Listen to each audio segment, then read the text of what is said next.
We are on page 435 and we will read from, but there is to a higher mental and spiritual basis.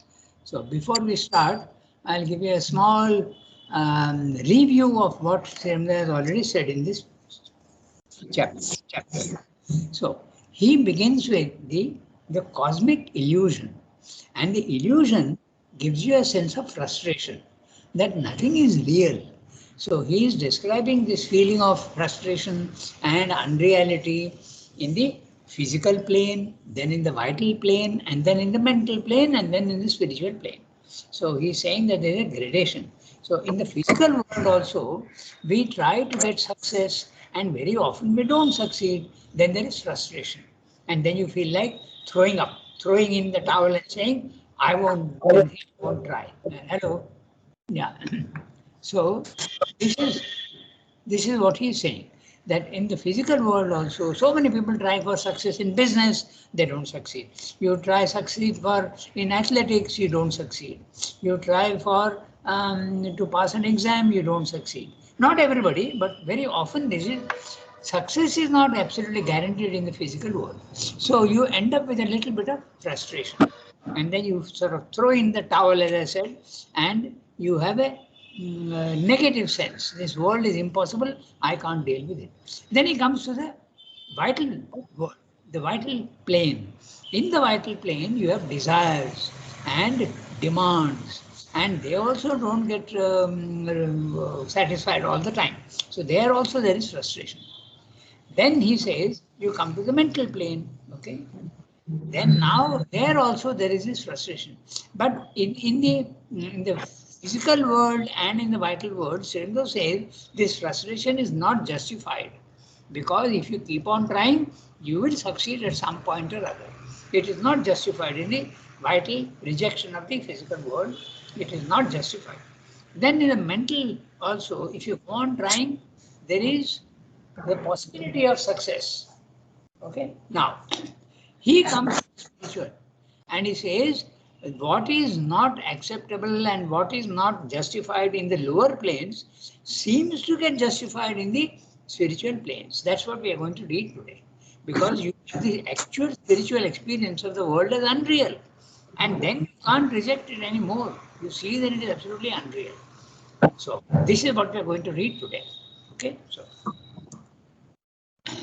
So he has dealt But with. you didn't mention what are the frustrations in the mental world. A mental world also, na, you try so hard to get knowledge, okay? So you don't succeed very well, na? So I can do one thing. I can read out the summary of what he said in the previous paragraph, and then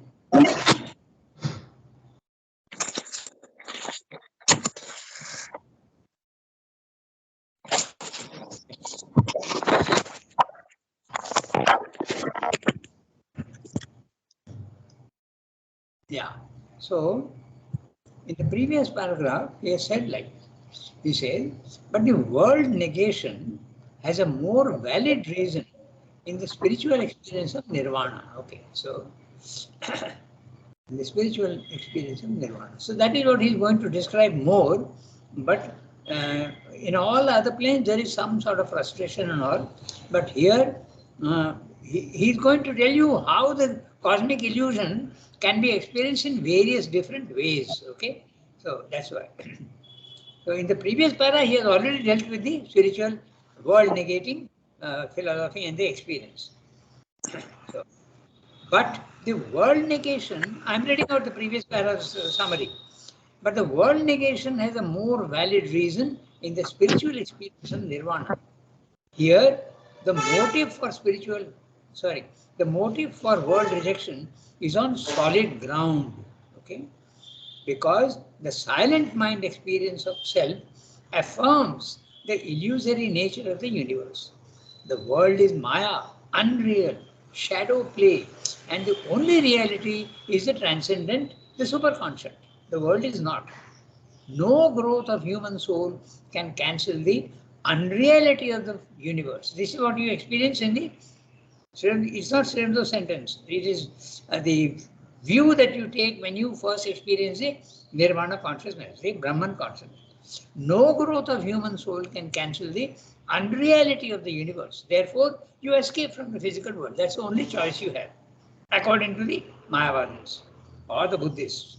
Or even if not unreal, at least permanently imperfect. This is the Shankaran philosophy.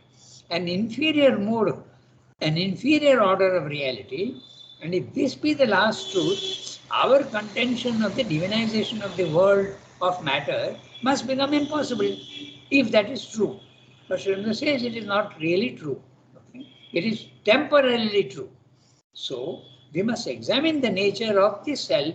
What is the nature of the mind that sees the unreality of the universe?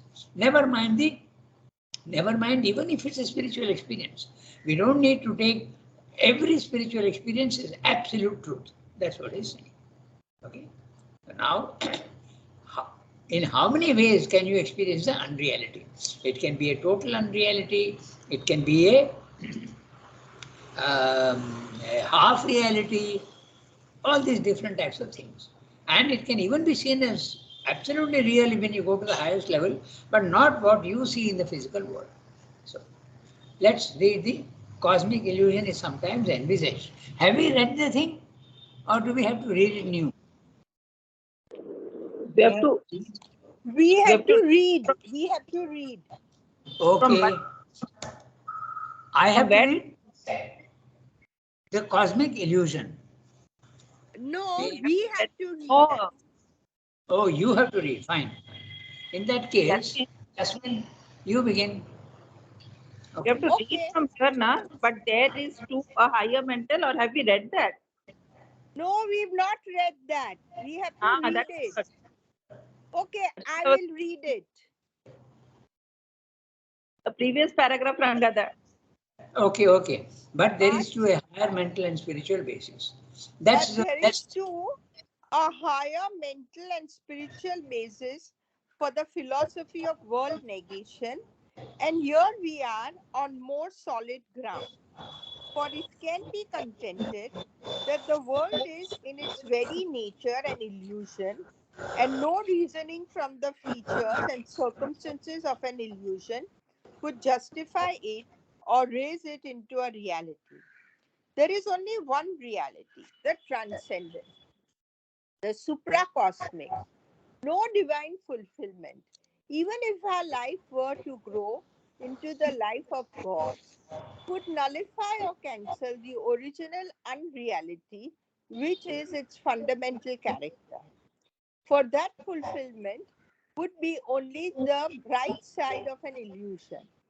Or even if not absolutely an illusion, it would be a reality of an inferior order and must come to an end by the soul's recognition that the Brahman alone is true, that there is nothing but the transcendent and immutable absolute. If this is the one truth, then all ground is cut away from under our feet. The divine manifestation, the victory of the soul in matter, its mastery over existence, the divine life in nature would itself be a falsehood, or at least something not altogether real imposed for a time on the soul true reality. But here all turns on the mind's conception or the mental being's experience of reality, and how far that conception is valid or how far that experience is imperative. Even if it is a spiritual experience, how far it is absolutely conclusive, solely imperative. Yeah. So this is the para that I read the summary of it just now. But even then, we'll go through each sentence because it's very interesting. The language used and the arguments used. Okay. So, as we said earlier, there is frustration at the physical level. There is frustration at the higher level. You see the unreality of success and fulfillment. You don't seem to be able to. Pardon? Sorry. Okay. So there is the unfulfillment in all the lower planes. There's no success, and so you have a sense of frustration, and you want to reject. Okay, this world is imperfect. I can never succeed here. At the physical level, not everybody, but it's not valid. Surendra has also told you that frustration at the physical level, not valid. You must keep on trying until you succeed. Success at the vital level also is not always possible, but it can be done, okay, in time and in circumstances. Then you come to the mental also, same thing, that there is the frustration of knowledge. You try so hard and yet you can't do. Now he is coming to the spiritual plane. He's saying, but, that's why he's starting with but. Those things which are not justified in the lower planes of consciousness, the frustration which is not justified in the lower, stands at least justified partially in the spiritual plane of consciousness. That's what he's saying. Okay. But there is two, a higher mental and spiritual basis. So higher mind, he is using the word higher mental. That means you are above the pure mind.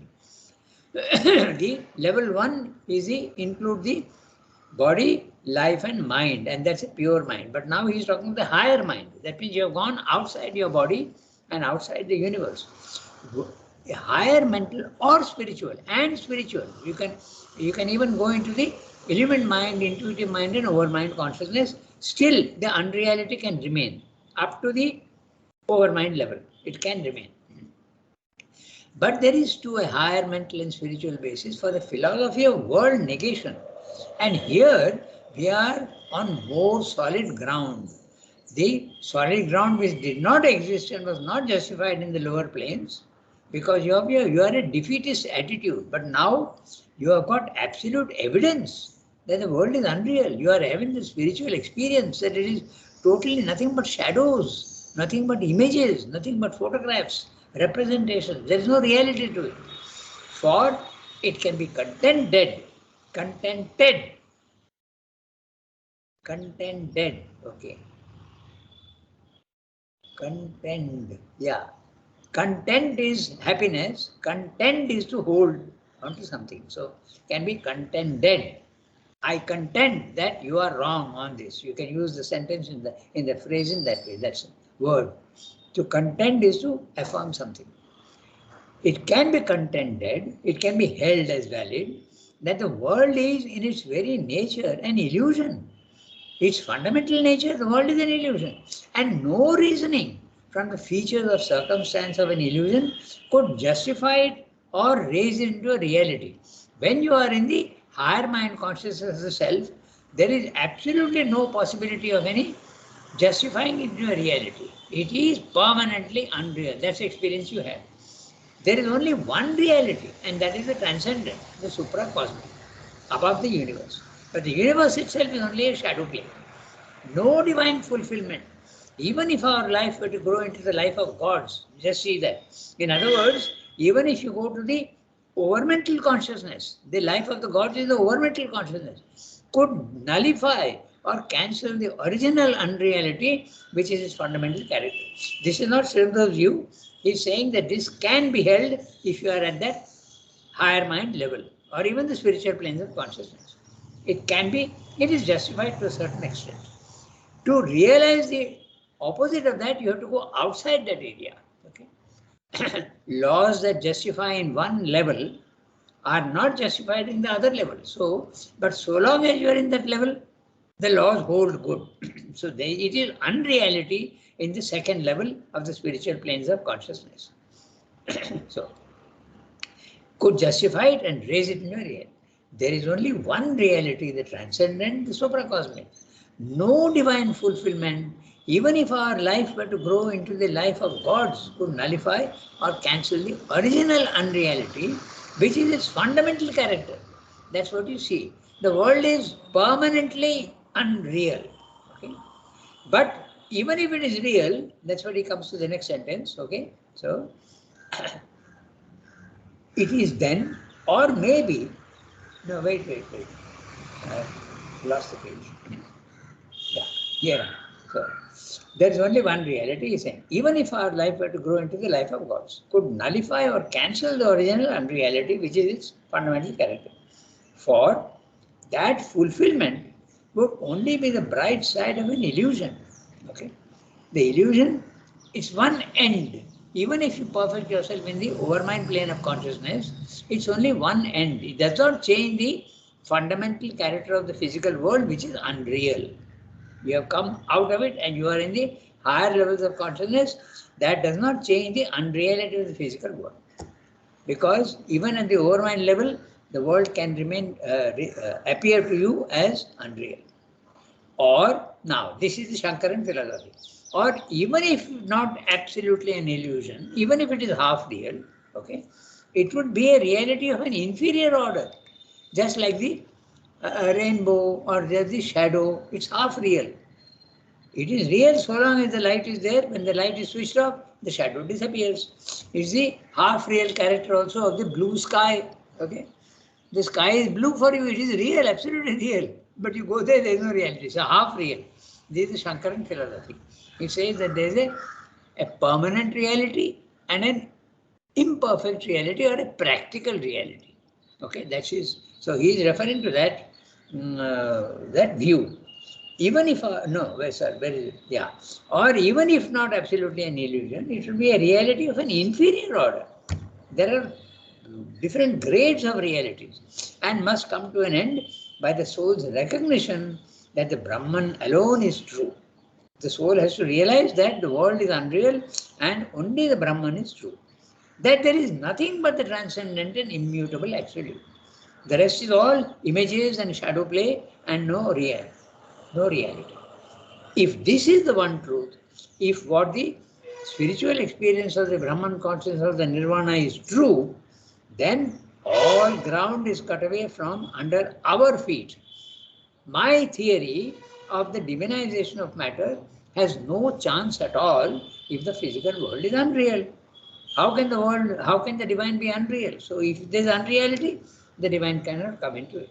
So my theory will stand negated if the experience of Brahman and experience of Nirvana is final. But it is not final. That's what Sri Aurobindo says. So if this is the one truth, then all ground is cut away from under our feet. The divine manifestation, the victory of the soul in matter, its mastery over existence in the physical world, in the universe, the divine life in nature would itself be a falsehood, or at least something not altogether real, imposed for a time, temporal, okay, on the true soul reality, soul true reality. But here, all turns on the mind's conception or the mental being's experience of reality and how far that conception is valid and how far that experience is imperative. Even if it's a spiritual experience, how far is it absolutely conclusive, solely imperative? Now, this is what we have to say. I'll just give you a brief thing. When you are experiencing something, there are three elements that come into all experience. There is an object to be known. There is the observer. So the observer is trying to understand the observed, object and subject. And what is in that connection? The knowledge. How does the knowledge come? Through instruments. So it depends on, we have to examine, and in fact, the whole section here is that we have to examine, first of all, the observer. Is there a reality to the observer? Then we come to the instruments, and then we come to the observed. Now the Shankaran philosophy and the Mayavada philosophy, the observed is unreal. But Sri Aurobindo is saying, wait.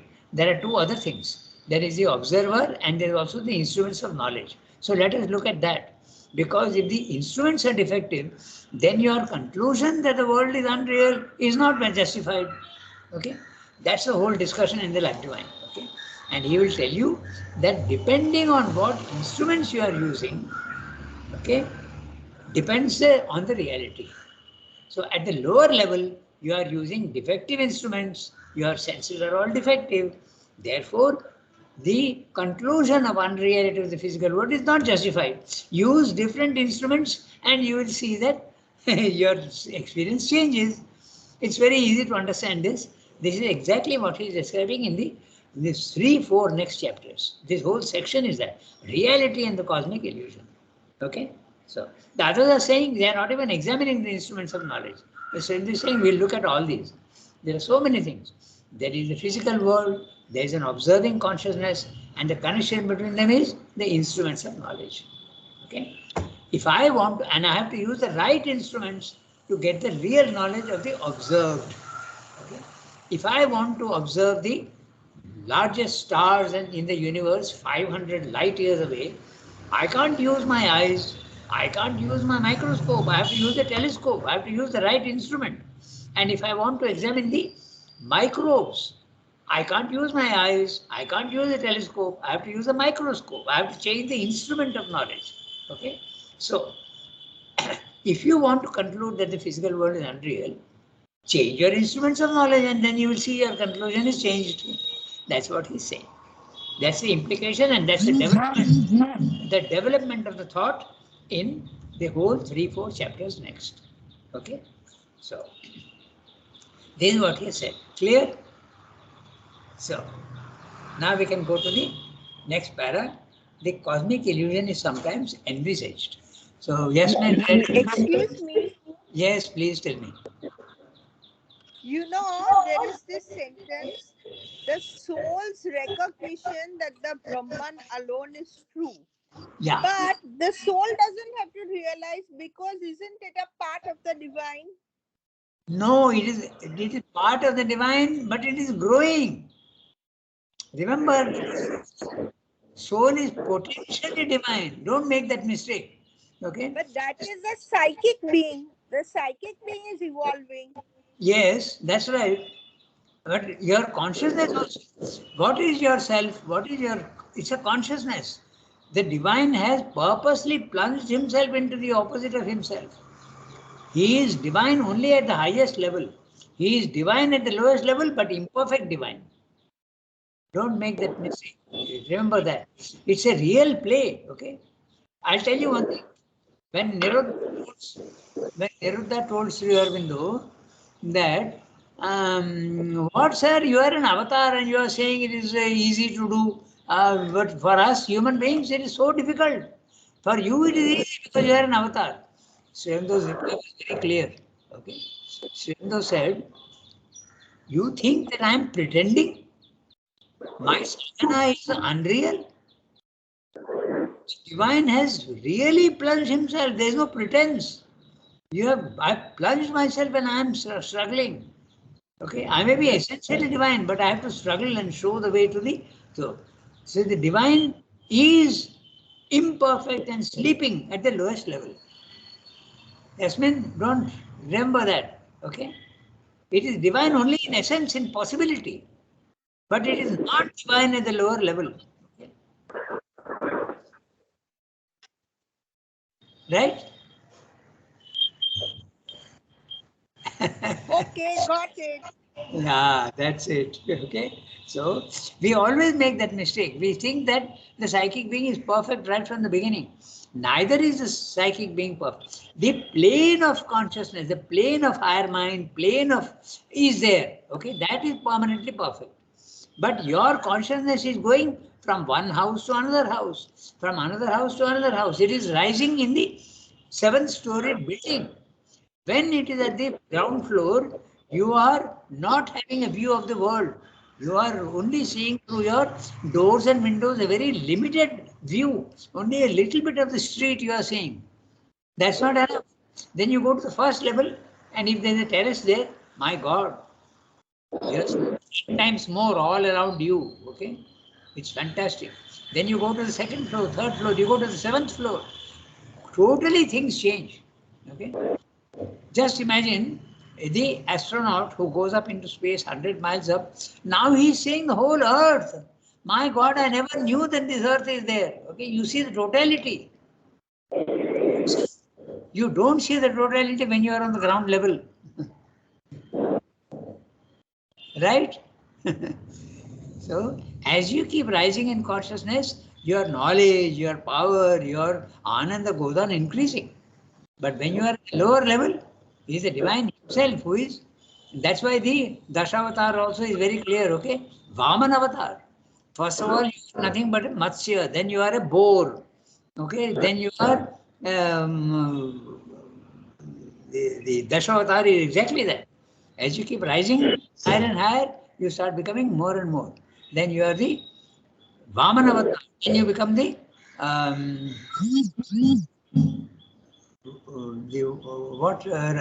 what Rama is that? The Parshuram. Yeah, Parashura. Parashu is the axe, he is the warrior, the vital man. Okay. Finally, you go to the highest level, then you become divine. You realize your potentiality. That's it. The, the image of the seven-storied house is very interesting because it does give you an idea of how it is. And then even the idea of the astronaut going up. He never knew that the earth is round. He never knew that it is such a beautiful planet. There is ignorance at the lower level. When you go up, you see things which you have never seen before. Now imagine, even when you are 100 miles up and you are seeing the whole earth, okay, and a beautiful planet. But what about the universe? There is still something else to be seen. Yeah. So remember this, that the divine is not playing a game. It's a real game. Okay, it's not a pretense. It's real. Yeah, that's what one has to remember. Okay.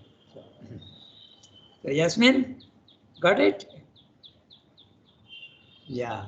You said you Absolutely. have. Okay. Then we go to the. Now we read. Archanadi, you'll read. Yes, Rangada, I'm reading. Okay. The cosmic illusion. Cosmic illusion is sometimes, and we say so, that is not the accepted position as something that has the character of an unreal subjective experience. It is then, or maybe, a figure of forms and movements that arises in some eternal sleep of things or in a dream consciousness and is temporarily imposed on a pure and featureless, self aware existence. It is a dream that takes place in the infinite, in the philosophies of the Mayavadis. For there are several systems alike in their basis, but not altogether and at every point coincident with each. The analogy of dream is given, but as an analogy only, not as the entire character of the world. For the mind to admit the idea that ourselves, the world and life, the sole thing to which our consciousness bears witness, are inexistent, a cheat imposed on us by that consciousness. Certain analogies are brought forward, analogies, especially of dream and hallucination, in order to show that it is possible for the experience of the consciousness to seem to it real and yet to without any basis or without a sufficient basis in reality. As a dream is real to the dreamer, so long as he sleeps, but waking shows it to be unreal. So our experience of work seems to us positive and real, but when we stand back from the illusion, we shall find that it had no reality. But it is as well to give the dream analogy its full value and see whether our sense of world experience has in any way a similar the idea of the world as a dream, whether it be a dream of the subjective mind or a dream of the soul or a dream in the eternal, is often entertained, and it powerfully enforces the illusionist tendency in human feeling. If it has no validity, we must definitely see that, and the reasons of its inapplicability, and set it aside well out of the way. If it has some validity, we must see what it is, how far it goes. If the world is an illusion, but not a dream illusion, that distinction too be put on a secure basis. Yeah. Okay. Big para, and he's saying, let us examine the question, and he is referring to Shankara, okay, who says that it's very similar to a dream. Okay. When you are dreaming, it seems to be real, but when you come out of the dream, you say, it has no basis. There is nothing in the physical world which corresponds to that. Now, simply saying, we will really see whether the dream is truly unreal. That's what he's going to say. Okay, and he will tell you that dreams are not unreal at all. they are subtler realities. Okay, so that's what he will tell you. There are so many different levels. There can be ice which is solid, there can be water which is liquid, and there can be water vapor which is even more subtle. And it doesn't mean to say that water vapor is unreal. Okay, so that's what he's going to examine the basis in great detail. He will tell you how dreams come. They come from the subconscious, they come from the intraconscious, they can also come from the spiritual planes of consciousness. Okay, just like poetry. Na? He told Amal Kiran that poetry comes from so many different sources. So dreams also come from different sources. The dreams means your consciousness is going into those areas and you are experiencing the truths of those areas. It can go subconscious, it can be even the inconscient is very rare, okay? But you can go into the intraconscious, you can go to the superconscious, and there are so many planes in the superconscious. So that's what he's going to examine, okay? So, and he will come to the conclusion that the dream analogy is not valid, okay? He will prove that the dream analogy is not valid. As I told you, mainly it is Shankara's philosophy that is being examined here, okay? So, Shankara, I told you, has given 5 or 6 images. The first image is the dream. Actually, it's not the first one. The first one is the serpent and the rope. Okay, that's the most famous one. If you remember, Raja Rao. Okay, you may not remember, but Raja Rao wrote a novel which became world famous. Okay, Raja Rao, and the title of the thing was The Serpent and the Rope. Okay, so this is a very well-known image. At night you are walking and your leg hits something which you feel is a snake and you get frightened and you run away. Daytime you see it's only a rope. It's not the thing. But in this image you can see that you are misinterpreting the reality. Okay. But the other one, the next one is the dream reality. When you are dreaming, it is real. But when you awake, it is unreal. This is also the theory of Gurdjieff. Gurdjieff was a Russian philosopher, and he was in London actually. Okay, and there was Uspensky and all other his disciples. They spread this thing that worldly life, waking life is actually a dream. It is unreal. But when you wake up spiritually, that is the truth. Okay. So that was it's a sleep and a waking. The physical world where you think you are waking is actually a sleep. And when you are in the higher planes of consciousness, when you are in a trance condition, that is the reality which you think others can't see that. So this is what is then. So first image, serpent and rope. Second image, dream. Third image, the mirage in the desert. Even in Pondicherry, on very hot days, if you look at the road, the tar, okay, you will see these vibrations like that, na, is going. And if you see carefully, you will feel as though water is flowing. But in the desert, even these flowing heat waves can take the form of trees. So you feel that there is an oasis there. But when you go there, there is no water, no oasis, no trees. Okay. So this is the third image. The fourth image is the seashell on the seashore. It has got a what is called a nacre, na? N-A-C-R-E. Okay. You feel that there is silver on top. But actually you go away, there is no silver at all. It's just a shell. It's not silver. It has the appearance of silver. And the last image is the moon and the reflection in troubled waters. The moon is one, but in troubled waters you see the many, and that's a unreality. It's not true. We are seeing the multiplicity in the physical world, and that is not true. There's a oneness behind everything. So these are the images, but he discusses in great detail only the dream. Srinath discusses only the dream. Okay. So it is 8:26. We have got about 10 minutes. So I'll start reading each sentence. Okay. The cosmic illusion is sometimes envisaged because it can be seen in many ways. Absolute unreality, half reality, or an imposition of images on yourself.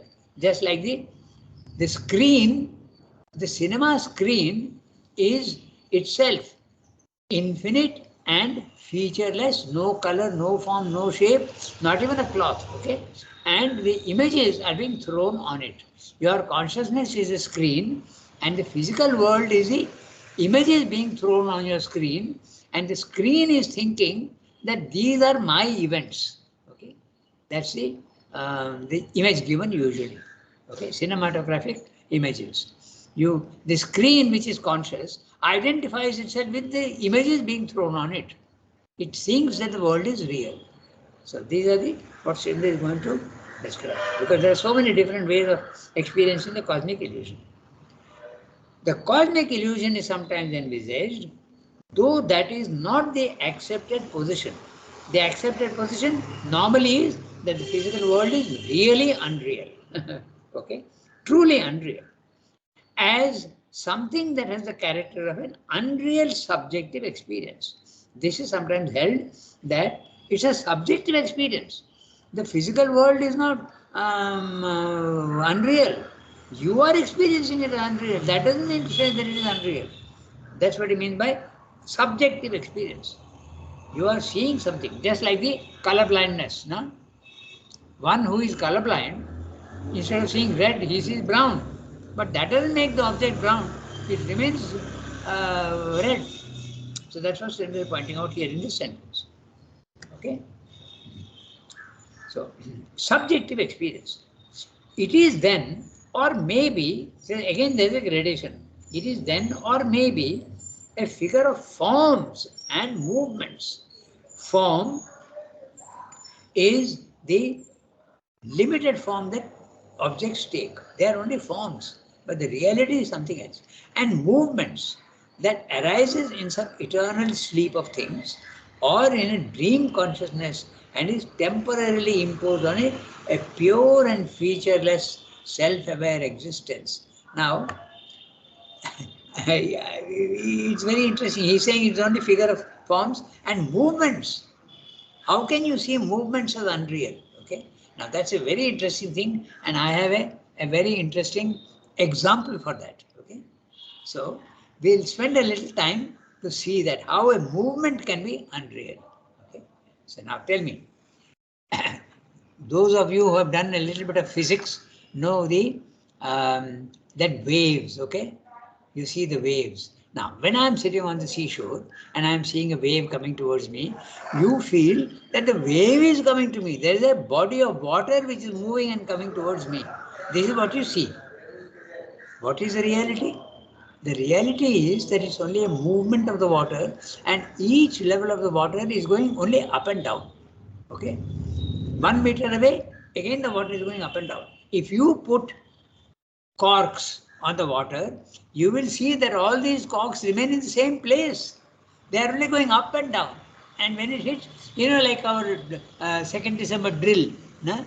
When girls and boys, they create a wave, okay? Each one is bending, and next one is bending, next one is bending, next one is bending. Exactly in the same way, there is no wave really. It's only a movement of what you are seeing is unreal. The wave is not coming towards you at all. It's only a vague movement that is the reality. Each particle of water is only going up and down. There is no movement forward. So if you know that, if you have done physics, you know that that's what happens. Okay, so this is what he's talking about movement. So it can be either forms, it can be a stone, it can be an animal, it can be a human being. They've got forms. But movements also can be very, very deceptive. That's what he's saying. Huh? So Rangana, yeah. Can I ask you a question? Yes. Yeah, what about the anger, happiness, sorrow, greed? All these are also movement, like yes, that's like right. waves. Yes, you can say that. They are also unreal in a sense. You can get out of it. When your vital is impure, then you will see all this sorrow, porrow, and all these things. But when your vital is pure and your mind is pure, you see that this is only the superficial movement. There is an ananda behind that which is creating this. You are seeing it as unreal, you are seeing it as sorrow, but it's only a form of the ananda. That's right. Yeah. It is Ananda that takes that form for you. Okay. Just like we always give the example of, it's a very good example. Okay. The wind. Okay. The wind can be very gentle. Okay. And breeze and soft. And you love it. And you say, ah, wonderful. It is so good. Okay. But that same wind, without changing its character, that same wind is still wind only, nothing else. It becomes fast, it moves very fast, and it destroys forests, it destroys towns, okay, it becomes so, and you say it is bad. So your interpretation of suffering and Ananda is nothing but that. When you go to the spiritual level, where your vital is not impure, where your mind is also impure, then you see there is only wind, there is only one thing. There is no unreality, there is no good and bad, they are all the same thing. That's what you see. Okay, that's why morality disappears at the spiritual level of consciousness. Okay. So the same thing can be seen by different people in different ways. Again, we come back to the famous example of Sri Aurobindo in jail. Big ants are biting him, and if an ant bites you, you will suffer. Okay, I know, because when mosquito bites me for half an hour, it goes on burning. Okay, but Sri Aurobindo is experiencing it as Ananda, because his consciousness has gone elsewhere and he's looking at it in a different way. Right? So it's possible to see the same thing in two different ways. We usually give two examples of that. One is that a pencil or a very thin wire held at your eye level. Okay? At your eye level. What do you see? You see only a point. But you change your and go up, you will see a line. Okay? So which is true? Is a line true or a point is true? Both are true in different conditions. Or the other better example is the man in the train. Nah? We always give that example. In fact, it is, I think it is Einstein's example, I think. I'm not sure. But he's saying that a man who's sitting in a train and traveling at 30 miles an hour, he's playing with a ball. Okay? He's throwing the ball up and it's coming down in his hand. The movement of the ball for him is absolutely vertical, going up and coming down, going up and coming down, going up and coming, vertical, no doubt about it. Okay, but someone who is standing on the platform, for him the movement is not vertical at all. It is like that, no? Because the train has moved. So it is like this, like a series of arches. So the same thing can be seen. It depends on where you are stationed, at what level you are stationed. In the theory of relativity of Einstein is not different planes of consciousness, but different positions. That's why he says what you are experiencing depends on the frame of reference in which you are. Okay. If you are on the ground level, you will see your house, you will see your wife, you will see your children, you will see your food on the table. Go to the space station and go up into space. You are not seeing any of these things now at all. They are unreal to you. You are seeing the whole world. You are seeing the whole beautiful planet Earth with its magnificent color, blue oceans and everything. If you've seen images of that, photographs taken of the Earth from the space station, it's truly, absolutely magnificent image. So there you are. Okay. So we have crossed the times and we have only come to, we have been discussing the movement, how the movement also can be unreal. I find this personally, I find the wave very interesting example. There is no wave. The water is going only up and down, each particle, but you feel that the water is traveling towards you. It's a movement which you are interpreting, misinterpreting. Okay. All the movement, even all human beings movement also we are misinterpreting because we have not reached to that plane. That's right. When you are at the physical level, you will have suffering, you will have pain. But when you go up, that pain and suffering becomes something else altogether. Okay. That's why we have Mother has said, do not judge. So it is really a good example today. You have to give us how not to judge, why not to judge. Absolutely. So that which you are seeing as bad and that you are seeing as very unclean and imperfect, It's your way of seeing. Your instruments of seeing is wrong. Nothing wrong with the object itself. Okay? Yes. So, okay, so we stop here today. 8:37, so we stop here. So next time, Sunki, note down, we'll do this, we'll redo the cosmic illusion. Yes. Thank you. Merci beaucoup. Okay, page 435. Au revoir, Sunki, au revoir, Jasmine, everybody. Au revoir, Thank you. Archana, Rangada. Shilpa, everybody.